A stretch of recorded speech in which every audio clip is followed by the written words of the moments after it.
도얼하게 경쾌한 알림음이 정적을 깨웠다. 수연은 콧노래를 흥얼거리며 현관으로 들어섰다. 4박 5일 양평의 고급 풀빌라에서 보낸 시간은 달콤했다.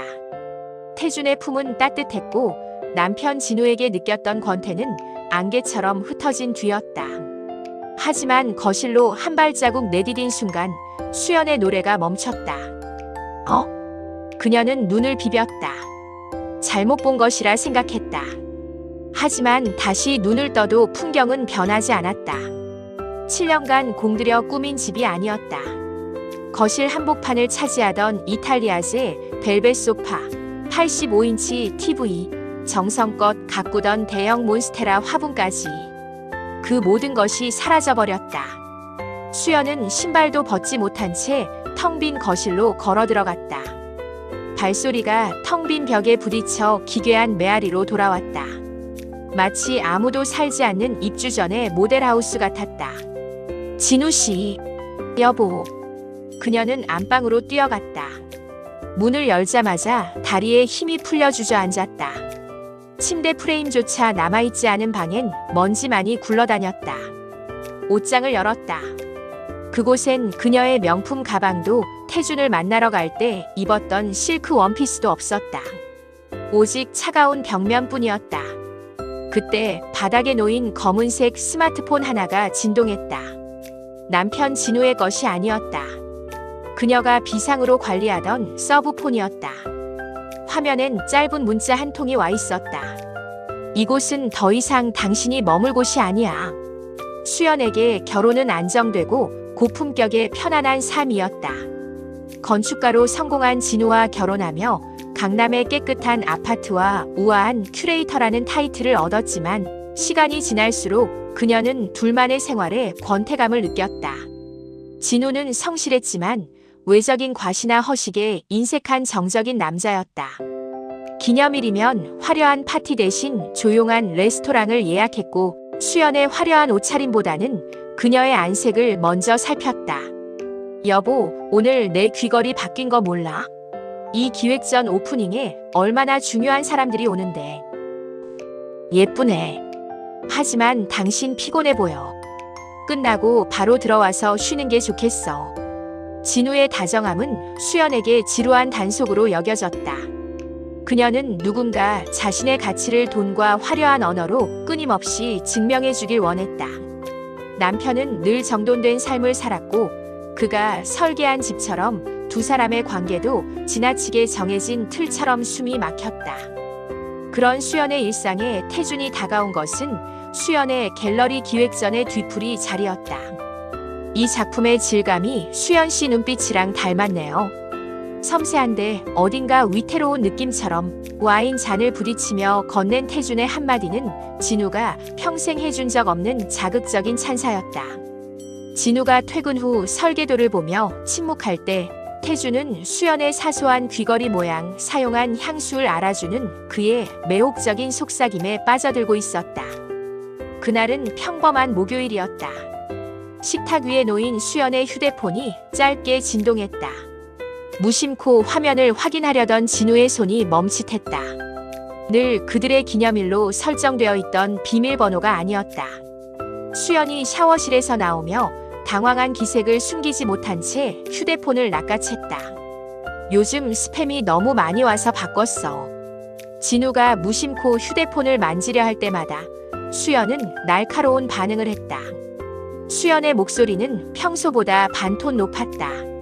진우는 그 찰나의 흔들림을 놓치지 않았다. 수연의 거짓은 점점 늘어갔다.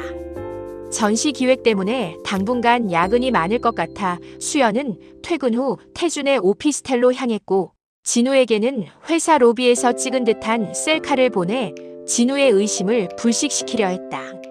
진우가 정성껏 차려놓은 저녁 식탁 앞에서도 그녀는 휴대폰을 놓지 않았다. 식탁 아래에서 태준과 나누는 은밀한 메시지들 지금 뭐해? 당신 생각. 이런 문자가 오갈 때마다 수연은 미소를 지으며 자신만의 비밀을 즐겼다. 이번에 동창들과 양평 가서 힐링 좀 하고 올게. 사진 많이 찍어 보낼게. 그녀는 진우와 현관에서 다정하게 입을 맞추고 집을 나섰다. 하지만 엘리베이터 문이 닫히는 순간 수연의 표정은 차갑게 변했다. 지하 주차장에서 기다리는 것은 동창들이 아닌 태준의 검은색 세단이었다. 양평의 풀빌라에서 수연은 진우가 만들어준 카드로 태준과 마실 비싼 와인을 결제했다. 진우가 땀 흘려 번 돈으로 태준과의 미래를 즐기고 있었다. 수연은 태준의 품에 안겨 진우에게 문자를 보낸다. 여보, 여기 공기 너무 좋다. 자기도 나중에 같이 오자. 수연의 죄책감은 시간이 흐를수록 눈 녹듯 사라졌다. 오히려 수연은 진우를 보며 바보 같은 사람이라 비웃기까지 했다. 자신이 밖에서 다른 남자의 품속에 있다 돌아와도 아무 의심 없이 따뜻한 차를 내어주는 남편의 친절이 우습게 느껴졌다. 그녀는 점점 과감해졌다. 진우가 잠든 새벽 거실로 나와 태준과 장시간 통화를 하기도 했고 태준이 선물한 목걸이를 진우 앞에서도 당당히 착용했다. 친구들이 생일 선물로 사준 거야라는 뻔한 거짓말에 고개를 끄덕이는 진우를 보며 수연은 자신의 거짓을 완벽하게 감추고 있다고 믿었다. 일주일 뒤 수연이 대학 동창들과의 1박 2일 양평 여행을 가기로 했다며 집을 나섰을 때 진우는 그녀의 뒤를 쫓았다. 수연은 낯선 남자의 검은색 세단에 올라타며 진우 앞에서는 한 번도 보여준 적 없는 미소를 지었다. 진우는 울지 않았다. 대신 수첩을 꺼내 날짜를 적고 선을 긋기 시작했다. 그것은 수연의 인생을 지우기 위한 파멸의 설계도였다. 진우가 설치한 차량 GPS가 멈춘 곳은 양평 깊은 숲속에 위치한 프라이빗 풀빌라였다. 진우는 멀리 떨어진 언덕 위에서 망원 렌즈를 통해 그들의 행동을 관찰했다. 통유리로 된 거실 너머 수연의 모습이 보였다. 그녀는 진우 앞에서 입던 단정한 홈웨어가 아닌 가슴 라인이 깊게 파인 붉은색 슬립 드레스를 입고 있었다. 진우가 생일 선물로 사준 진주 목걸이가 그녀의 쇄골 위에서 태준의 손길에 의해 거칠게 흔들렸다. 태준이 수연의 허리를 감싸 안고 가볍게 입을 맞추자 수연은 진우에게 단 한 번도 보여준 적 없는 노골적인 교태를 부렸다. 그녀는 태준이 건네는 고가의 샴페인을 마시며 진우와의 통화에서 연기하던 피곤한 아내의 가면을 완전히 벗어던졌다. 그 사람, 오늘도 내가 친구들이랑 호텔 스파 간 줄 알아. 정말 눈치라고는 눈곱만큼도 없다니까. 수연의 목소리는 블루투스 도청기를 통해 진우의 귀에 생생하게 박혔다. 태준은 그녀의 목덜미에 얼굴을 묻으며 낄낄거렸다. 바보 같은 놈이네. 덕분에 내가 이런 호강을 하잖아. 수연은 태준의 손을 이끌고 침실로 향했다. 커튼이 닫히기 직전 진우는 보았다. 수연이 태준의 어깨 너머로 거울에 비친 자신의 모습을 보며 만족스러운 듯 머리칼을 넘기는 그 오만한 표정을. 진우는 카메라의 셔터를 조용히 눌렀다. 찰칵. 그것은 두 사람의 정사를 담는 소리가 아니라 수연이 누려온 7년의 삶이 무너져 내리는 파멸의 예고음이었다. 잠시 후 닫힌 커튼 사이로 새어나오는 희미한 불빛을 보며 진우는 핸들을 꽉 쥐었다. 수연은 지금 태준의 품 안에서 진우가 제공한 경제적 풍요를 비웃으며 가장 뜨거운 배신을 즐기고 있었다. 진우는 그들의 신음과 웃음소리가 섞인 녹음 파일을 저장하며 차갑게 은조렸다. 그 온기 마음껏 즐겨둬. 내일 이 시간엔 내가 아는 모든 세상이 사라진 후일 테니까. 건축가인 그는 아름다운 공간을 만드는 법을 평생 공부했지만 역설적으로 그 공간을 어떻게 하면 가장 고통스럽게 파괴할 수 있는지도 누구보다 잘 알았다. 복수의 시작은 진우 명의의 그들이 살던 강남의 아파트였다. 그는 수연이 가장 화려한 외출을 꿈꾸는 날을 디데이로 잡았다. 부동산에 금매로 집을 내놓았다. 시세보다 1억 낮게 내놓겠습니다. 대신 조건이 있습니다. 잔금 처리와 입주 날짜를 정확히 이 날짜 오전 10시로 맞춰주십시오. 매수자는 금방 나타났다. 수연이 태준과 가장 긴 여행을 계획한 9월의 주말이었다. 진우는 수연이 거실에서 태준과 메시지를 주고받으며 웃고 있을 때 등 뒤에서 매매 계약서에 도장을 찍었다. 수연은 자신이 발을 딛고 서 있는 이 거실 바닥이 이미 타인의 소유로 넘어갔다는 사실을 꿈에도 몰랐다. 동시에 그는 수연의 자금줄을 차단했다. 수연의 명품 쇼핑과 갤러리 운영비는 모두 진우의 계좌에서 나갔다. 진우는 법률 자문을 얻어 공동 자산을 분할하고 그녀에게 대리인 자격으로 받아두었던 인감과 위임장을 활용해 모든 신용카드의 한도를 조정했다.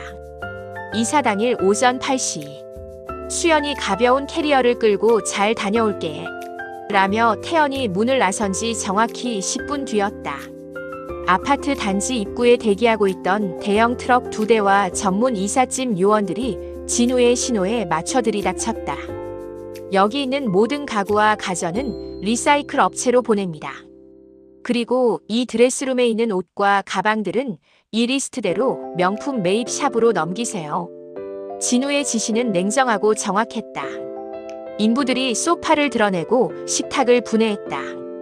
수연이 태준을 만나러 갈 때마다 거울 셀카를 찍던 전신 거울이 뽁뽁이에 쌓여 사라졌다.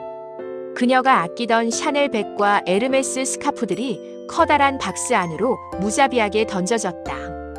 그것들은 이제 수연의 자부심이 아니라 진우의 변호사 비용과 새 출발 자금이 될 재화에 불과했다. 주방에 그릇 하나, 욕실에 칫솔 하나 남기지 않았다. 진우는 빈 상자 하나를 들고 집안을 돌며 수연의 흔적을 수거했다. 화장대 구석에 떨어진 머리핀, 그녀가 보던 잡지들. 그는 그것들을 쓰레기 봉투에 가차없이 쑤셔 넣었다. 오전 11시. 새 주인에게 열쇠를 넘겨주기 직전 집안은 완벽하게 비워졌다. 가구가 놓여있던 자리엔 자국만이 남았고 햇살은 텅 빈 마룻바닥을 잔인할 정도로 투명하게 비쳤다. 끝났습니다, 사장님. 정말 아무것도 안 남기시네요. 이삿짐센터 팀장이 혀를 내두르며 인사했다. 진우는 말없이 고개를 끄덕였다. 팀장이 떠난 후 진우는 텅 빈 거실 한가운데 섰다. 7년 전 이 집에 처음 입주하던 날 수연과 함께 와인을 마시며 행복을 약속했던 공간이었다. 그는 마지막까지 품 안에 넣어두었던 액자 하나를 꺼냈다. 그들의 결혼 사진이었다. 사진 속 수연은 세상에서 가장 순결한 신부의 얼굴을 하고 있었다. 진우는 그 미소 위로 태준의 어깨를 감싸 안던 수연의 손길을 겹쳐보았다. 찡 마이너스. 진우는 망설임 없이 사진을 반으로 찢었다. 수연의 얼굴이 담긴 조각은 쓰레기 봉투 깊숙한 곳으로 사라졌다. 진우는 등을 돌려 문을 닫았다. 철컥하는 소리와 함께 그의 인생에서 이수연이라는 공간이 완전히 폐쇄되었다. 그는 이제 그녀가 돌아와 마주할 공포를 상상하며 처음으로 진심 어린 미소를 지었다. 이제 내가 감당할 차례야, 수연아. 태준과의 밀월 여행을 마친 수연은 콧노래를 흥얼거리며 현관으로 들어섰다. 4박 5일 양평의 고급 풀빌라에서 보낸 시간은 달콤했다. 태준의 품은 따뜻했고 남편 진우에게 느꼈던 권태는 안개처럼 흩어진 뒤였다. 하지만 거실로 한 발자국 내디딘 순간 수연의 노래가 멈췄다. 태준 씨, 태준 씨, 제발 나 좀 살려줘. 수화기를 잡은 수연의 목소리가 짐승의 울음소리처럼 갈라졌다. 나 지금 갈 데가 없어. 진우 씨가 그 사람이 미쳤나 봐.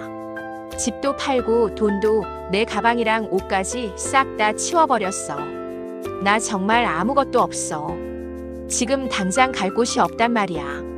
한참의 침묵 끝에 돌아온 목소리는 수연이 알던 그 다정한 남자의 것이 아니었다. 얼음물을 끼얹은 듯 차갑고 건조한 목소리. 수연 씨, 내가 분명히 말했잖아.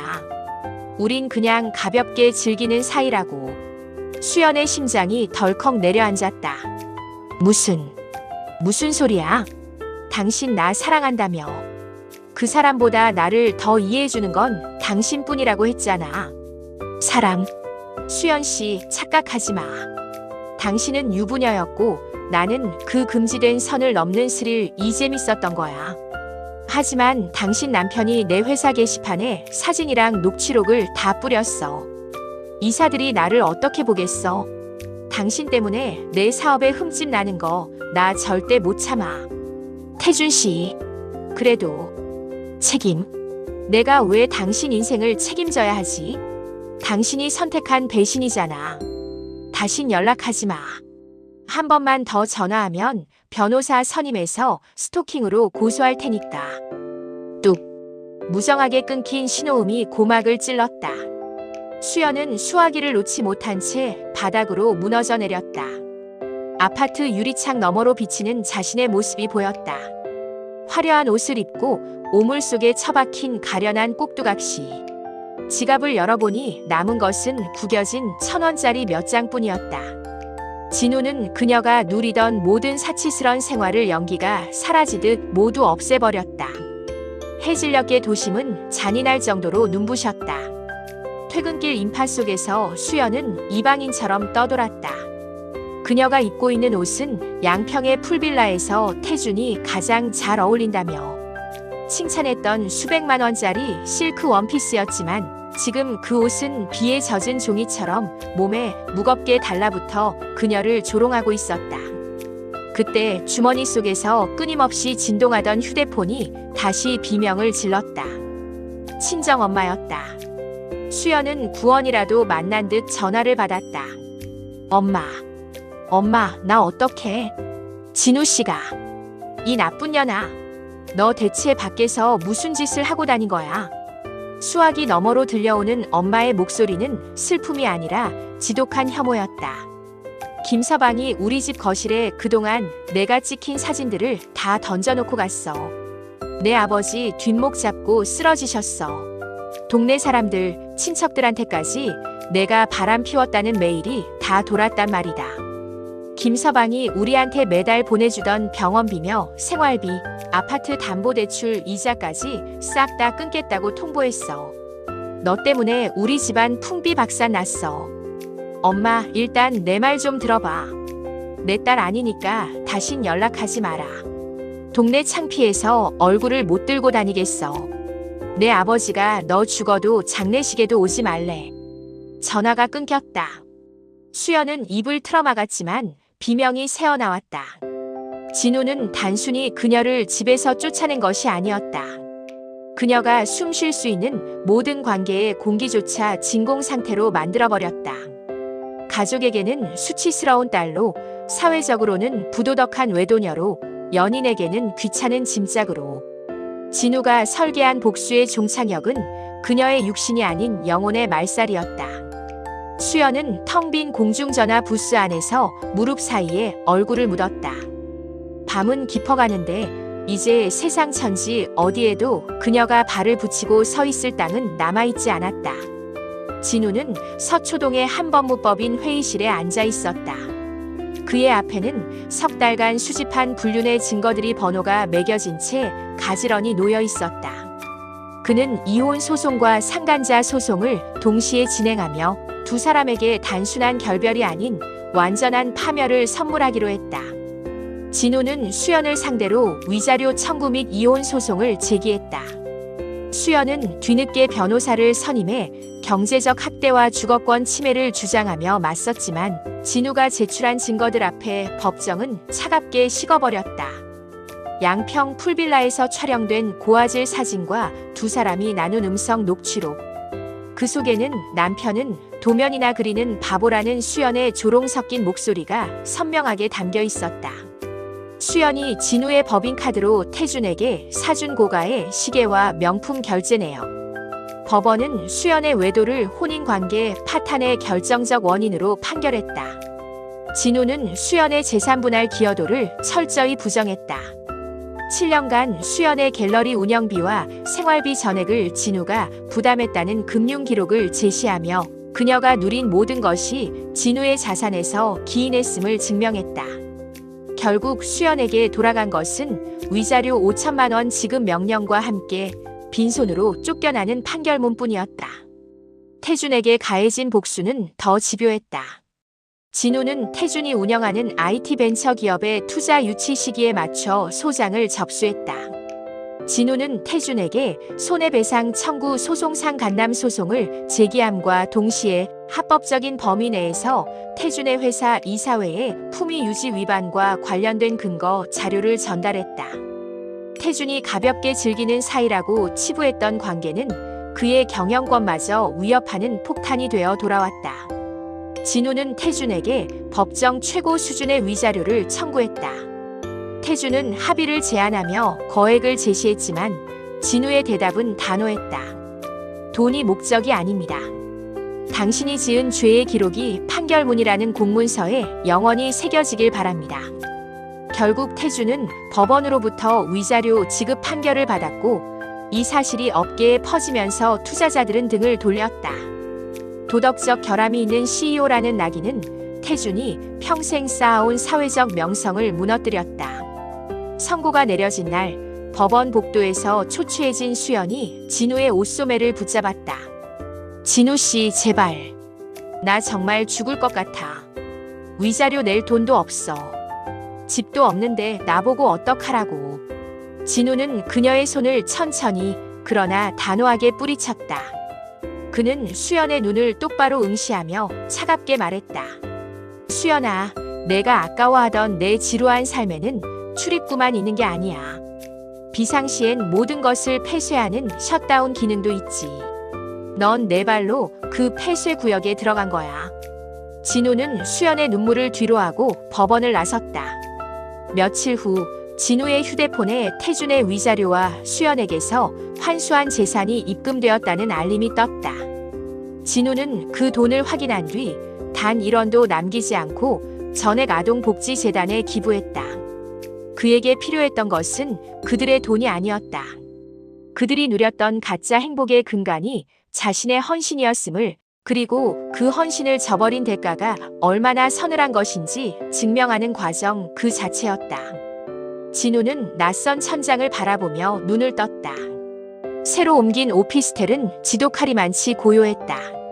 창가에 서서 미지근하게 식어버린 커피를 한 모금 들이켰다. 혀끝에 닿는 쓴맛이 지난 석 달간 그가 씹어 삼킨 인내의 맛과 닮아 있었다. 새로 이사한 오피스텔은 작았다. 이전에 살던 집의 드레스룸만 한 크기였지만 진우는 생애 처음으로 완벽한 안전함을 느꼈다. 아침 6시. 진우는 습관적으로 일찍 눈을 떴다. 예전 같았으면 수연의 아침잠을 방해하지 않으려 발소리를 죽였겠지만 이제 그럴 필요가 없었다. 그는 맨발로 차가운 강화마루를 밟으며 창가로 향했다. 거실 한가운데에는 덩그러니 놓인 작은 원목 테이블과 의자 하나, 그리고 전날 이삿짐 틈바구니에서 가장 먼저 꺼내놓은 작은 선인장 화분이 있었다. 가시가 돋친 그 작은 생명체는 척박한 환경에서도 자신을 지키며 살아남는다. 진우는 손끝으로 선인장의 단단한 가시를 살짝 건드려 보았다. 따끔한 통증이 오히려 그가 살아있음을, 그리고 이제는 누구에게도 침범당하지 않을 성벽을 쌓았음을 일깨워 주었다. 그때 테이블 위에 놓인 휴대폰이 짧게 진동했다. 잘못했어. 내가 미쳤었나 봐. 진우 씨, 한 번만. 딱 한 번만 기회를 줘. 나 지금 갈 데가 없어서 길바닥이야. 추워. 무서워. 제발 답장 좀 해줘. 액정 화면 너머로 수연의 절박한 숨소리가 들리는 듯 했다. 불과 며칠 전까지만 해도 그녀가 춥다고 하면 진우는 보일러 온도를 높이고 따뜻한 차를 내밀었을 것이다. 무섭다고 하면 그녀를 품에 안고 안심시켰을 것이다. 하지만 지금 진우의 눈에 비친 그 문장들은 설계도 위의 오타처럼 무의미했다. 진우는 무표정한 얼굴로 화면을 잠시 바라보다가 망설임 없이 차단 버튼을 눌렀다. 알림창이 사라짐과 동시에 그녀의 존재도 그의 세계에서 완전히 소거되었다.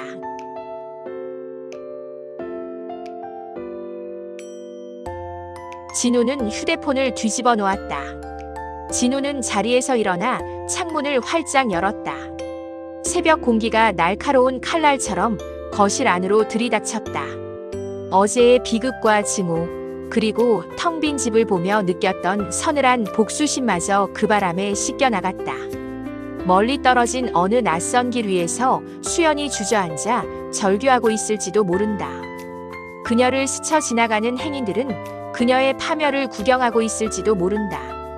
하지만 그 비명도, 그 비참함도 이제 진우에게는 들리지 않는 먼 곳의 소음이었다. 진우는 미지근한 물을 한 잔 마시며 떠오르는 태양을 바라보았다. 텅 빈 거실에서 시작된 복수의 빈자리를 무엇을 채울지는 온전히 그의 몫이었다. 진우는 다시 책상 앞에 앉았다. 마우스 끝에서 새로운 선이 그어지기 시작했다. 그것은 파괴의 선이 아닌 오직 자신만을 위해 존재하는 일원의 세계를 짓는 시작점이었다. 그의 입가에 옅은 그러나 아주 단단한 미소가 번졌다. 복수가 남긴 마지막 유산은 아이러니하게도 완벽한 평온이었다. 고맙습니다.